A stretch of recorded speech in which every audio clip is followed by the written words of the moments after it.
Jean Greer here at Stylish Fireplaces with some tips on how to create a fireplace wall with a TV above. If that's something that you're going to do in your home, you might be interested to know that electric fireplaces offer some really clear advantages in that regard.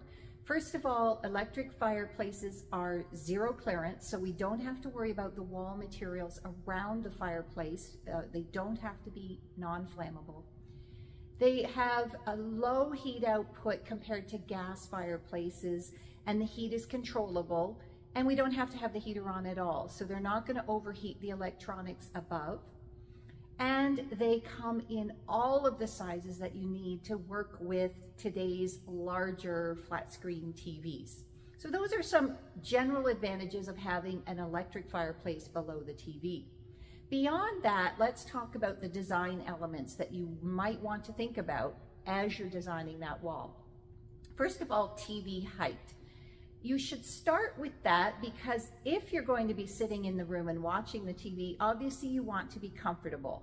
And we suggest to people that the TV be no higher than 42 inches off the floor. And that's how we've set ours up in our showroom here. You could certainly be lower than that.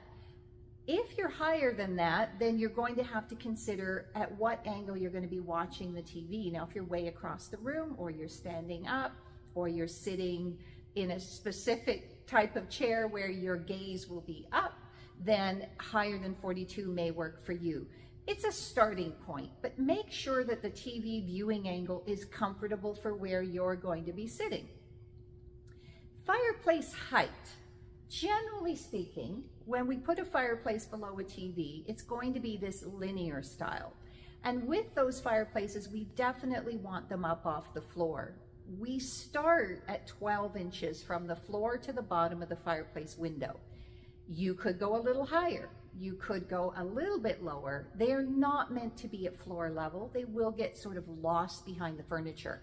And of course, we want a little bit of space here between the top of the fireplace and the bottom of the TV. Visually, we want that space, but also you're going to find that more and more manufacturers are going to specify the temperature of the wall at certain heights above the fireplace, even with electric fires, and those need to be considered when you're placing the electronics. But we start at 12 inches off the floor. If we go a little higher, we may have to consider the height of the TV in relation to the fireplace, and so you start to push the TV up, and then it becomes uncomfortable. So we're trying to balance those out. But we start around 12 inches off the floor. The other thing to think about is, of course, the size of the TV and the fireplace and the size of the wall that they're going into. So relative to the size of the TV, we suggest that the fireplace be at least as wide as the TV. Here in our showroom display, where we've compressed everything into a 10.5-foot wall display, we don't have a lot of space. And so we've put a 50-inch fireplace below a 55-inch TV, and they sort of line up. My preference would be that that fireplace is even wider than the TV as the TV gets bigger. TVs are measured on the diagonal, and so as they get wider, they also get taller, and that can be very top heavy in relation to our linear fireplaces. Linear fireplaces are measured in actual width, and they don't get taller as they get wider. So you've got this very slim line, and if that line isn't exceeding the width of the TV above, it's not going to look as balanced as those TVs get bigger. And then I would talk about and think about the width of the fireplace and the TV relative to the size of the wall.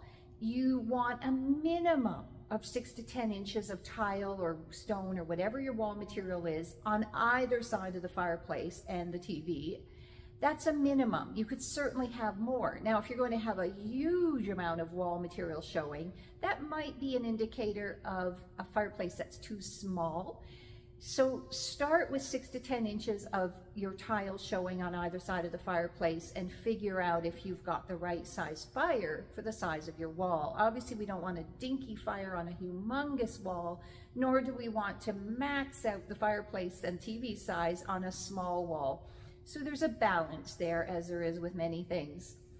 And last but not least, one of the things we discuss frequently with our clients is whether or not to recess the TV. There are some advantages to recessing the TV. It does have a nice, neat look to be flush in the wall. It allows us to hide the TV bracket and some of the cables potentially and the power and so forth. Some people say, well, that's going to limit the size of the TV that I can put up later. And I would suggest that it's going to limit the size of the TV anyway, because you've designed the wall around a certain size fireplace, and there's only so many TVs that are going to look good above that fireplace. And so limiting the size of the TV isn't necessarily a problem. However, it does create a ledge for electronics. Many people have a sound bar that I don't have here. It can sit on that ledge if the TV is recessed into a niche. You can hide the cables and so forth, as we've already discussed. One thing to keep in mind is if I'm going to put the TV into a niche, the bracket behind the TV must be an articulating bracket. That's a bracket that folds flat and then comes out from the wall. That allows me to pull the bracket out of the hole, so to speak, mount the TV on the bracket, and then push the TV back into the opening. It's impossible to put this TV into a niche with a flat bracket at the back of the niche. There just isn't room to maneuver that. If you were putting the TV on the wall surface, of course you would find the slimmest, closest to the wall bracket you could and mount your TV that way. However, if I'm putting it in a niche like ours is, there must be an articulating bracket, and that has to be strong enough to support the weight of the TV. And maybe you want to be able to pull it out and maneuver the TV for different viewing angles, and all of that is possible on an articulating bracket. This is just a highlight. You can find all of the details and some graphics to show the relationship in sizes and heights of the TV and the fireplace on our stylish blog at stylishfireplaces.ca.